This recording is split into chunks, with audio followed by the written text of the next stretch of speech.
Hello gents, I'm Paul du Toit. I'm a professional speaker, co-author of The Exceptional Speaker, but also recently a father of the bride and was required to deliver a speech on the day.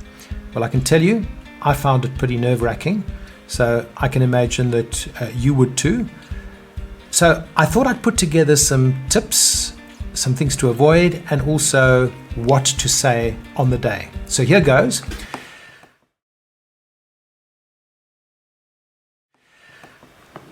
What's very important here is that this is very much about her and very much not about you. So you firstly want to be well prepared. You want to be thinking about what the guests would like to hear, which trumps what you want to say. So firstly, it's a good idea to write down your speech in full whilst preparing, but you can use cue cards that look like this to write down the key points. And that will help you on the day to guide yourself without actually reading the text. So cue cards extremely helpful on the day. You don't want to be standing there reading. Then you want to record your speech and play it back and make adjustments in your preparation and rehearsal stage. And it is important to rehearse. We'll talk about that now. Your preparation is for approximately a 5 to 6 minute speech. So it's obviously important if you've got a short period of time that you need to get to the point quickly. You don't really have time for jokes, but you will have time for stories. We'll chat about that now.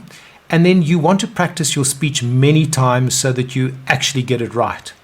And then just make sure that on the day you have a friend that is recording and videoing your speech for you, because if the videographer of the day neglects to do it because they're thinking of something else, you might be missing a gem that you'd like a record of. Now here's just a few things before I get to the meat of it that you want to avoid. So avoid reading your speech. Obviously use the cue cards and try and be authentic and animated and make eye contact with the audience members and obviously your daughter from time to time and even the groom. So avoid being long-winded. And please avoid off-color references. Mentioning her exes, whether that's boyfriends or girlfriends, is off limits. Complaining about uninvited guests who didn't pitch is just irrelevant. Nobody cares about them. They're not there anyway. And there's no need to bring in negative references or stories, and certainly no need for profanities at a wedding. Now, if the weather is uncooperative, you need not mention it. Everyone's having a good time anyway. So now, what to say?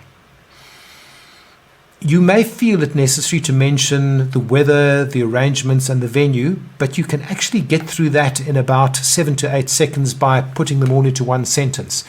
So, for example, you might say, what a beautiful venue, what wonderful weather, and just look at these incredible arrangements. All in one sentence, you've dealt with it. It's less important information, but you are acknowledging a whole lot of people that have done things, and you can then get on to what is a bit more important. But one more thing before we get to the important stuff. You want to thank the guests and show appreciation for those who've traveled far. And as a bit of humor, you might want to mention some very small town that is not that far away, but not overseas, and that usually brings in a nice little laugh.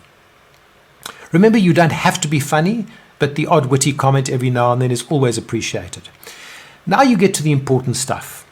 Firstly, you want to make reference to the groom, when you met, his good qualities, or whatever is appropriate, and then spare a moment and thank his folks for raising such an upstanding son, and I'm sure you'll find something good to say about him. You can put in a witty story, but not a joke, about your daughter, something possibly when she was a little bit younger, and then try and tell a story, perhaps when she was a little bit older, of something that shows her virtues as a person. And you might want to also mention how special she is to you and, of course, how much you love her. Then you want to acknowledge her mother and extol her mother's virtues. And this is whether or not you and her mother are still married. You might mention the circumstances of the engagement or something about their relationship. And this is the couple I'm referring to. And then, as you're getting towards the end, a few well-chosen lines or a verse of poetry are often appropriate. But then what is expected right at the end is some sage, fatherly advice to them both. Just as an extra, if something happens on the day that is noteworthy or funny, you might want to just slip it into your speech. That doesn't need to be more than 15 or 20 seconds. Remember that you're trying to stick to about 5 to 6 minutes, and if you can stay within that time, people will enjoy it, they'll get value, you'll have a good time, and I'm sure that you'll enjoy the wedding. So all the best to you.